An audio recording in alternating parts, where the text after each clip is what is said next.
Welcome back to the Speaking and Communicating podcast. I am your host, Roberta Ndlela. If you are looking to improve your communication skills, both professionally and personally, this is the podcast you should be tuning into. Communication and soft skills are crucial for your career growth and leadership development. And by the end of this episode, please log on to Apple and Spotify and leave us a rating and a review. Now let's get communicating with Karen Dwyer-Tesoriero. I hope I said that right. You did. Thank you. Karen is a psychotherapist joining us from New York City. She is trained in EMDR. She helps you overcome negative self-talk. She helps with adult mental health, PTSD, ADHD, and other mental health illnesses. And before I go any further, please help me welcome her to the show. Hi, Karen. Hi, thank you so much for having me. Thank you for being here. Welcome. Please introduce yourself to our listeners. Sure. So my name, like you said, is Karen Dwyer-Tesoriero. I'm a psychotherapist in New York City. I've been in my private practice for about 12 years, but prior to that, I worked in community mental health. And before that, I worked in the New York City child welfare systems with different agencies, different families, and different capacities. So I've been all totaled in the field as a social worker for about 30 years now. Hmm. When you grow up as a kid and you think of social work, what do you find lights you up about it when you thought about doing this kind of work? Well, interestingly enough, I thought I would grow up to be a pediatrician. I thought I wanted to work with kids, and seventh grade science did me in, and it was like, no, you're not going to med school. So that was how. So Right. I had to find something else. And so, it never really dawned on me until I had a transition from high school into college. And that was a really rough time for me in my personal life. And I just don't deal well with change. And my parents saw what was going on and they were like, you're either going to go to therapy or you need to move out and be on your own. Like, those are your two options at this point. So I chose therapy and I was like, okay, let's go talk to this person. And her name was Michelle, my therapist at that point. Mhm. And we just worked together really well. And then when I decided to really buckle down and figure out college and what I was going to do, everything that I was considering being a lawyer, considering business, like all these different things. And I kept having these conversations with my parents, and I was like, I could do what Michelle did. I could sit and listen to people and listen to their problems and help them. I was like, I think that's where I'd be good at. And so I started looking into what does it take to be a therapist, and that got me moving. And honestly, um, what fires me up the most about this, and I say this all the time to anyone who'll listen to me, it's what I learned from my clients, whoever my client is, whether in the beginning part of my career, it was a child or a teenager or a parent, and seeing what they were going through, having been separated and going through the New York City foster care system, all the way through to people in community mental health, and even my clients today. There, this morning, I learned something new that I never learned before. So it's just my clients teach me so much. And then I get to use all the therapeutic trainings that I have and use the skills that I have to really help them progress and see the changes that they want to see. So that's what keeps me going all these years. Hmm. And do you think that there's something in you that is more compassionate, or is it actually better to be a psychotherapist who doesn't feel too much so that you don't get so sucked in your clients' problems? So we learn in school empathy and how to empathize with our clients, but not to take it on. And that's a really hard thing to be in the beginning to learn. It was really difficult. I was very sympathetic to people, very compassionate. But honestly, being able to kind of take that step back sometimes. And there's a lot of self care that goes into this, like making sure that I'm taking care of myself.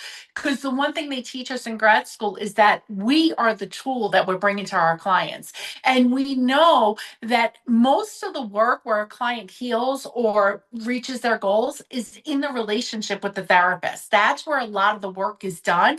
It's reparative and it's healing, having that relationship with that therapist. And so, knowing all of those things, that kind of helps me to stay focused every day. And what am I working on? Like, every morning I wake up and I look at which clients am I seeing today? Who's on my schedule? What is this going to look like? Where are we? And doing the prep work to kind of be there for them in knowing what might be going on that day or where we left off from the last session. So there is a lot of taking care of ourselves as therapists in order to bring ourselves to our clients.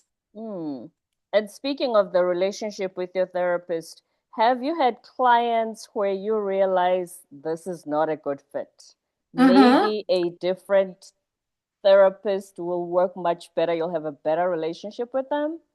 Absolutely. Especially if a client is coming in one way and then we meet and I realize, wait, there's something else going on here and I'm not trained in that modality, or like they need a different type of like therapeutic framework, like whatever might be going on. And I'm like, you know what? You would be better off. And I do try and connect my clients to other therapists then that do have those trainings and do have those modalities that would be a better fit, because not every client and not every therapist are going to work well together. And that's Mm. okay. And that's okay. Oh, yes. It's Yeah. not always it's not always a fit for sure. And you always, like you said, do what's best for the client. Have you had clients who come to you and they expect a quick fix? Oh, very much so. My running joke to clients and my running joke to other therapists is, unfortunately, our magic wands are broken. Like, we can't just reach over, pull out a magic wand and make everything better in someone's life. I believe me there. I wish I could. I wish I had that ability, but I don't. And oftentimes people will come in and they'll be like, well, I'm okay, but I need help with my mom, or I need help with my husband, or I need help with my partner, I need help with my kid. And part of what we have to tell them is, we can't change that person. That person is not in the room. They don't want to do the work. They're not doing the work. That's okay. That's on them. We can only change how you respond to that person. And that's a big thing that people have to learn and kind of manage, of like, wait, I have to change what I'm doing. Like, how am I going to change this? And that could be setting boundaries, or just looking at the relationship differently. So depending on the therapist, we'll take that approach as well. Yes, I did see your Instagram videos talking about the relationship challenges with parents. And I thought, okay, Michelle, Karen, it all sounds great, but you Mhm. haven't met an African parent. So I'm not sure if this applies to me and if it can work, because it's one thing to say that to your American patients, but Mhm. an African parent is a different type of animal altogether. And that's interesting, because and culturally, I would love to learn more about that. You know what I mean? Because that the culture plays in so much into the parent-child relationship. It really does. And especially like just different values that play in culturally, what goes on. And it takes a lot to kind of recognize, like, wait, I don't know every culture that's out there. And then, is this culturally, or is it just a family dynamic? And trying to look at that as well, all plays into the work. Mm. And when now I let's, work with people sorry, go when ahead. I work with people with different cultures, I ask them all the time, like, tell me about your culture. Tell me more about this. I'm curious about it. And have you found that if culturally, talking back to your parent or saying something that showing that you disagree with your parent, if that's unacceptable in that culture, does then your client who comes to you with that problem, do they find it challenging to implement whatever tools and strategies you recommend? Absolutely. Culture plays so much into what the work that we do, and how we socialize, and what does it mean to be respectful. Like, that all plays in. And absolutely, that 100% plays in. Mm. Now let's talk about the work that you do with when it comes to mental health. I know that one thing when I lived in America, I noticed was that there's just a formidable percentage of the population who struggles with one mental health issue or another. Mhm. Mhm. Can you just walk us through that, please? And what do you think are the factors that feed into the population having these types of demands? This is such an interesting topic. I see so many different things play in. We don't take care of ourselves. Like we work, work, work. We're giving to our kids all the time. We're rushing from one activity for our kids to another. We are not okay with any type of downtime. We don't know what to do with that. And if we're feeling negative feelings, some people avert from downtime because they don't want that time to be overtaken by those negative feelings. So there are so many different things that play in. It's the financial responsibilities, it's our cultural responsibilities of our kids have to be involved in every activity. It's overwhelming, and people aren't slowing down enough. We talk more and more about that work life balance, but it's so disconnected. People like, okay, I have work life balance, but that means driving my kid to six different activities in a day and school and homework. And no, that's not work life balance. Work life balance is taking time to meditate, taking time to make sure that we're eating healthy foods, taking time to make sure that we're exercising and including movement, whatever that movement might be. Getting outside a little bit. Like people just don't do these basic things to take care of themselves. And that plays into anxiety and perfectionism and depression. Like it just compounds itself.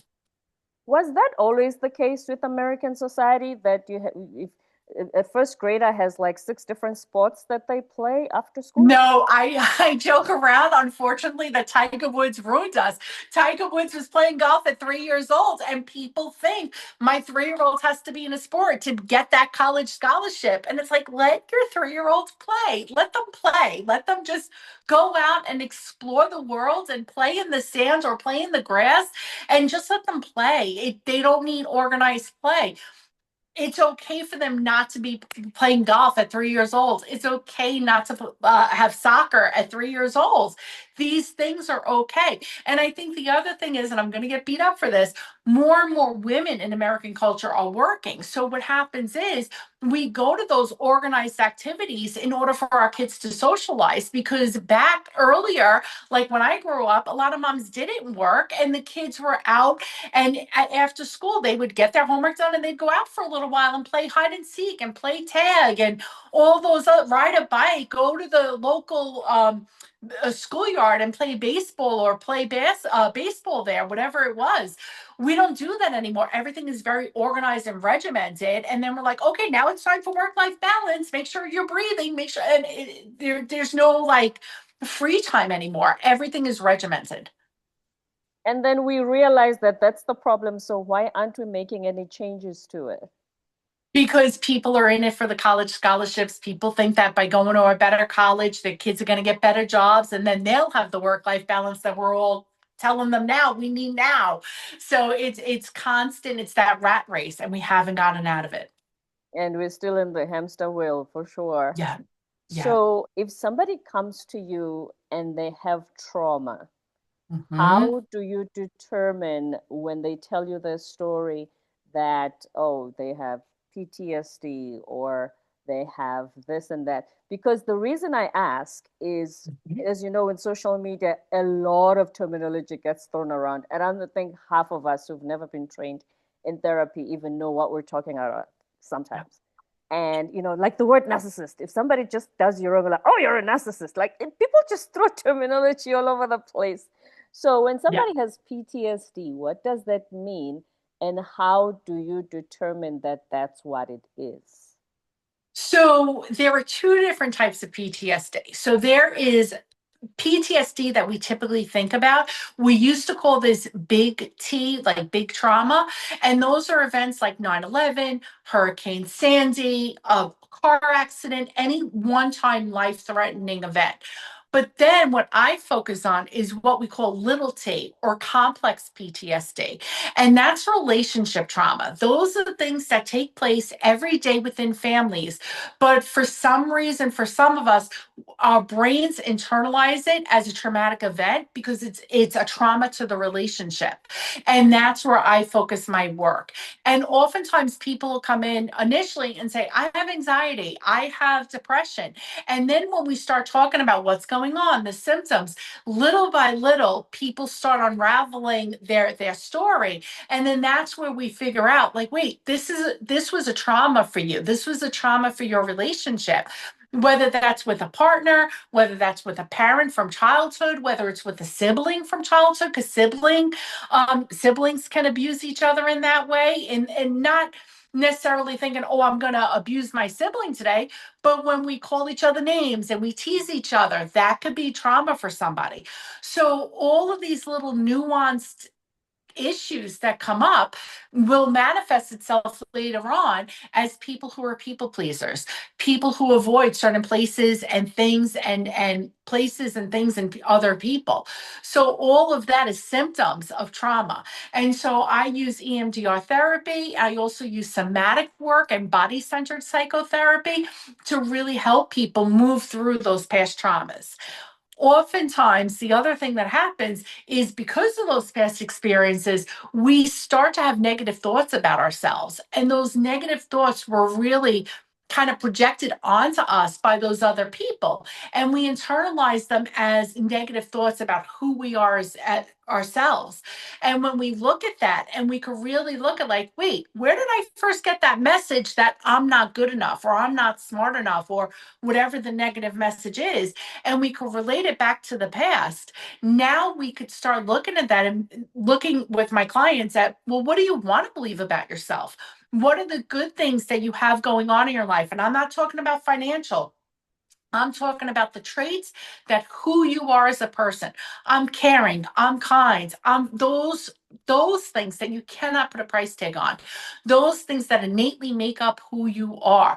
Let's focus on those good things and then take those good things, those strengths, and let's carry them forward and let's leave this negative stuff behind because we may not be 100% perfect because nobody in this on this earth is perfect, but then how do we be the best version of ourselves? And how do we believe in ourselves so we can accomplish our goals?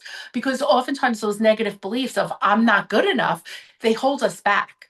And they hold us back from accomplishing our goals, whether that's a new business, a new relationship, trying a new project, trying a new activity, even. This could really hold us back. I had one client I work with who used to run 5K races here and there. She'd go out 2 miles on the weekends. And through our work together, she finally came to realize, like, wait, maybe I could run a marathon. And she ran a half marathon here in New York City. And then that same year in November, she ran the New York City Marathon. So from March to November, she got the courage to try something new. And she ran both the half marathon and the New York City Marathon. And she was like, I never believed that I could do that. But when you step out of that comfort zone of those negative thoughts, you might be amazed at what you can accomplish. You see, you just prove our point that somebody would come to you and say, "Oh, Dr. Karen, I have anxiety, depression." It's the same as when I have a stomach bug and I go to Google and it says, "Oh, you need a colonoscopy," or something like that. You know, Yeah. we self-diagnose so much. Listen, technology is great, and yes, sometimes it's good to check, if you feel something, but that self-diagnosis, and then we put all these labels on ourselves and say, I am this, I am that, then leads to that negative self-talk that you're talking about. Absolutely. So many things could lead to negative self talk. We got to leave that negativity. It's easier for people to believe the negative than the positive, but it takes just as much energy to believe the positive as the negative. It does. Yep. Yep. Huh. Absolutely. Because usually, you know how sometimes someone would give you a compliment and say, "Oh, but then there's somebody says something negative. It's kind of quick to think, "Oh, yeah." Yep. Don't we do Exactly. that? Exactly. But if someone gives you a compliment and you just say, "Oh, thank you," that and end it right there. So many times we feel like we have to quantify it. "Oh, thanks. I got it at Target for $10 or I got it here for 10." Like we have to quantify it. But if we just accept the compliment of like, "Oh, thank you." Like really kind of sit with that and sit with those feelings. And that's the body-centered psychotherapy, is sitting with those feelings that might come up around that. If someone gives us a compliment, a lot of times people say like, that feels really weird to me, that feels awkward.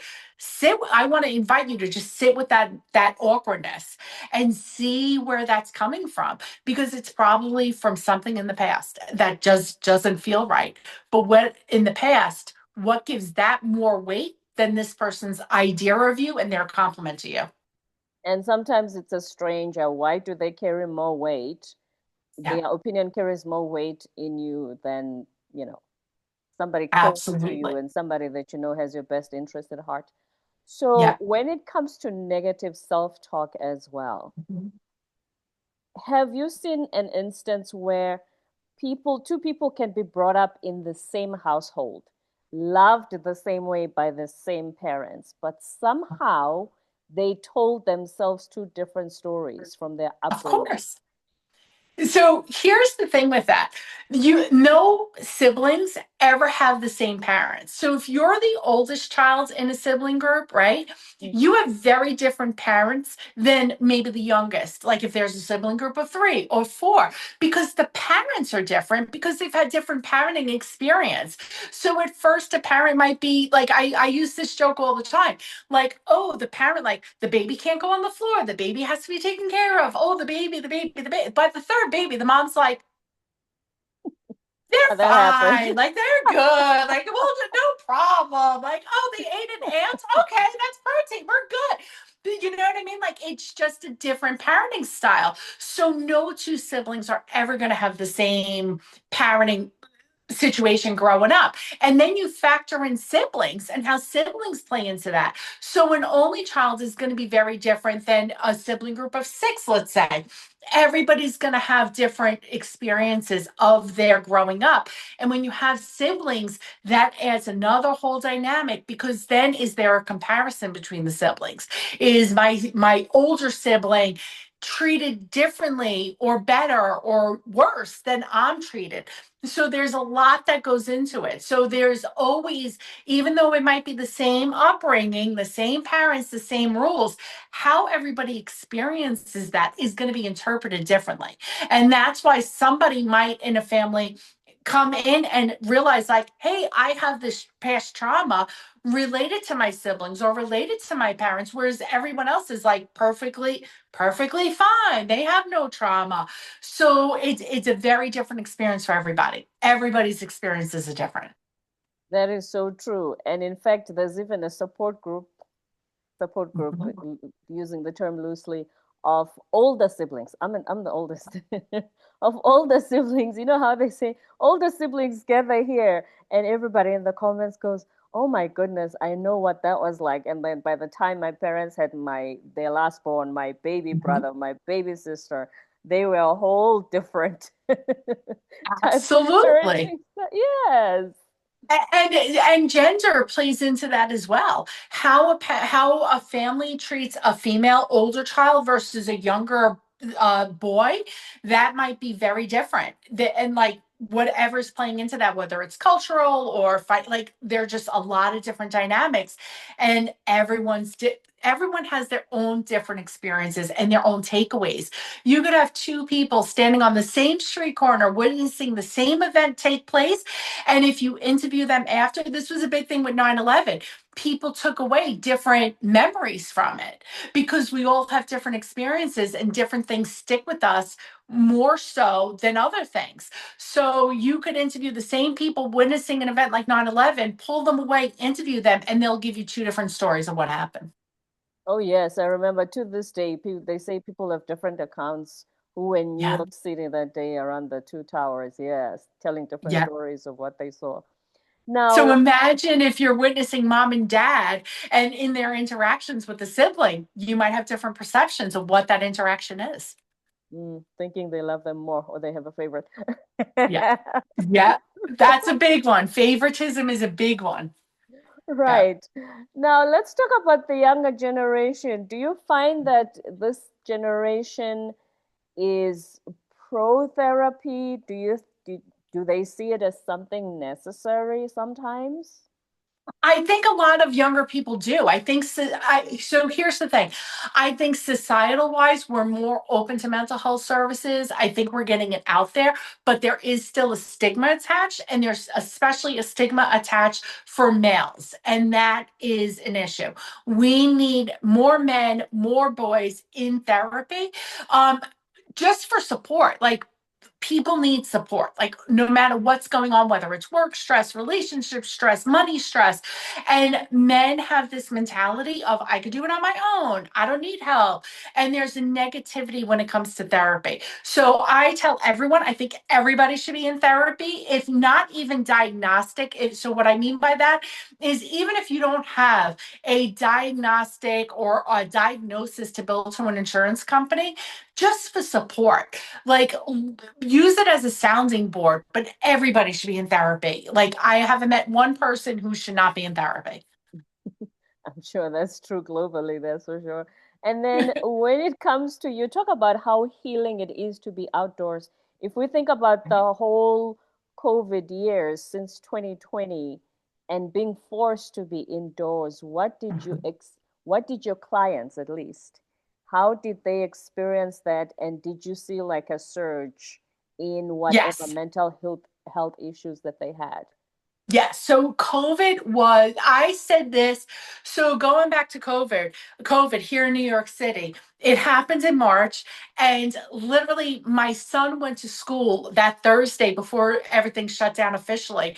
And he was the only one in his classroom. He sent me a video and he went around the classroom and he was the only one there. And I texted him and I said, "What happened? Where is everybody?" And he's like, "COVID. COVID hit the school. Everyone ran home." And I was like, "Well, are you coming home?" And he was like, "No, because everybody's on the buses right now and I don't want to be around them on the buses." He's like, "I'm staying here until people like scatter." He's like, "I'll be home around 6 o'clock." I was like, and he literally hung around the school until he could get on a bus. That was on Thursday. Friday, I kept both my kids home. Saturday, and then Sunday, they shut the city down. And I made a video on that Monday morning and I put it out on my social media. And I was like, this is going to take longer than they're expecting. It's not just going to be 2 weeks. And this is going to be dangerous to people's mental health. And that's exactly what we saw. As human beings, we are not meant to be alone. And I know introverts out there are going to be like, "No, I need to be alone." I'm not talking about needing downtime and needing to recharge. Any interaction, if you go to Starbucks, if you go to the local coffee guy on the corner, and you don't even have to have a conversation, if you see somebody on the train every day, that is a social interaction. You know that that person's going to be there because for 10 years you've been doing a job. You get on the train and you see that same person every morning. There is something social in that. And during COVID, we were forced to withdraw from that. And that is just not good for human beings. That's why the phones and that lack of socialization that people get on the phones, it is not good for us. It's not healthy for us. We need to be out and about and around other people. So what we saw during COVID was exactly what we thought. We saw a rise in depression. We saw a rise in substance abuse. We saw a rise in weight gain because people were literally going from their couch to their refrigerator. It was the only place they could go. So we saw a lot of the negative impact, let alone all the death that was around us and hearing. And if you remember, they had a count on the TV of how many people died that day. It was all way too much information, and it was all traumatizing in a lot of different ways. So COVID was really hard on a lot of people. Some people might have little negatives that came out of it. And that's great that they have those little, not negatives, the positives that came out of it. I know for me and my kids, it got our relationship closer. And I will say that was one positive of them seeing me work and them seeing me pivot my work from in office every day to having, I had no clue what Zoom was by that point. I had to figure out real quick how to get Zoom set up and how to do video calls. sales and how to interact with my clients. I had to take more clients on because I had more time. And my kids saw that. And our relationship actually got better being in the house for all that time and being together and trying to find ways that we could go for walks and just kind of get out and freshen our world's view at that point. Literally just getting out of the house and going for walks was helpful for us during that. So COVID was a crazy trauma nightmare. And hope it doesn't come back. Yes, because we Yeah. certainly need to be outside. And then Yeah. when it comes to negative self-talk, because we are all about communication, how Mhm. do we start communicating with ourselves internally in order to offset the negative self-talk? So I actually have some journal prompts on my website in regard to this because I think this is such an important topic. And the first thing I tell people is write down. Don't put it in your phone, don't put it in your computer. Write it down on a notebook or a piece of paper, a list of all of your traits that you like about yourself. Those innate traits about you that people give you compliments on. I want you to start with that. Once you have that list down, then what I want you to think about is think back 5, 10 years ago to that younger version of yourself. And what would you want them to know about yourself now? What would that look like? And write a letter to yourself. And then the next step is write a letter to your future self. And where do you want to see yourself in another 5 or 10 years? So we're going to look at the past and we're going to move to the future. We want one of the things that I ask people all the time is what do you want to believe about yourself and what holds you back from believing that? And I tell people all the time, we use body-centered psychotherapy to kind of check in with ourselves and see how does this feel to you? This other version of you that you want to believe about yourself. How does that feel internally? Where do you feel that in your body? Let's work with that and let's see where that takes us. And where's the disbelief if you think, oh, that's just preposterous, I'm not that person? Yeah. And people say that. And I'm like, where does that disbelief come from? Who gave you that message about yourself? And what was their experience? We may not know what their experience was, and they're projecting that onto us. Mm. So if we look at it that that was their experiences and they projected that onto us, how do we move forward from that? And I'll give you a prime example. Right. When I first started my private practice, my ex-husband, he was my husband at the time, we turns out I uncovered a whole financial mess that we went through. And I literally had just started my private practice. I was enjoying getting it off the ground and getting new clients in. And a part of me started immediately thinking financially, I need to go back to community mental health. I need a steady paycheck. And I went on a couple of interviews and I was coming back on the Staten Island Ferry. And I was like, why do I need to go back to community mental health and agency work? Why can't I do my private practice and grow that and support my family right now? And when I thought about what was holding me back, it was all these negative thoughts that were instilled in me by other people. And I was literally on the Staten Island Ferry. And I was like, if I was a doctor, a lawyer, or an accountant, nobody would be telling me to go back to agency work. They would be telling me, you're a professional. You could make your own business and you could succeed in that. And when I looked at it from that perspective, and I was like, okay, what do I need to do to live in that reality? And I realized what I had to start doing. I never went back to agency work. I turned down the job offers I got and I built my practice. I divorced my ex-husband and I'm a successful business person right now talking to you on a podcast. So it's been amazing. It's been an amazing ride once you just shift that and you dare to believe in yourself. When you dare to believe in yourself, anything is possible. Dare to believe in yourself. Anything is possible. Karen, the psychotherapist from New York. Now, please share with us the website where you said we can find the journal. Sure. My website is KD Tesorero. I'll spell that. It's KD, T as in Tom, E, S as in Sam, ORIERO, LCSW.net. KD Tesorero, LCSW.net. lcsw.net. I'll put that in the show notes. Thank you so Great. much Thank you. for those free resources, Karen. You are a podcast host as well, right? I am not. It is a goal of mine. I Oh, have it in my business plan. And when I already have a name set up and I have a life wow. coaching business. So I could work with people in New York and Florida as a psychotherapist. And I work with people in other parts of the world as a life coach. And through my life coaching business, I have the podcast is coming. I'm just not there yet. Oh, it's in the pipeline. We'll sure be Yeah. able to tune in once you get that started. One last question as an SNL fan. When you take Mhm. the Staten Island ferry, have you ever seen Colin Jost?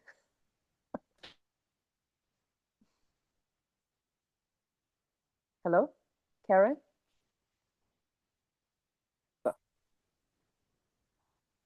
Have you seen him? I have not seen him. I don't take the ferry as often as I used to, but I have not seen him. Okay. No, that was just fun for me because I love SNL. Anyway, thank you so much for being on our show. I've really learned so much from you today, and I'm sure that our watchers and listeners have as well. Thank you for being here. Thank you so much for having me. This is so much fun. It certainly was. And before you go, please give us your website again. Sure. KD Tesoriero, LCSW.net. KD-Tesoriero, LCSW.net.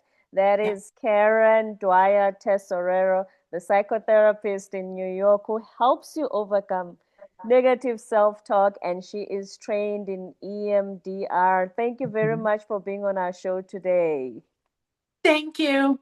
My absolute pleasure. Don't forget to subscribe, leave a rating and a review on Apple and Spotify, and stay tuned for more episodes to come.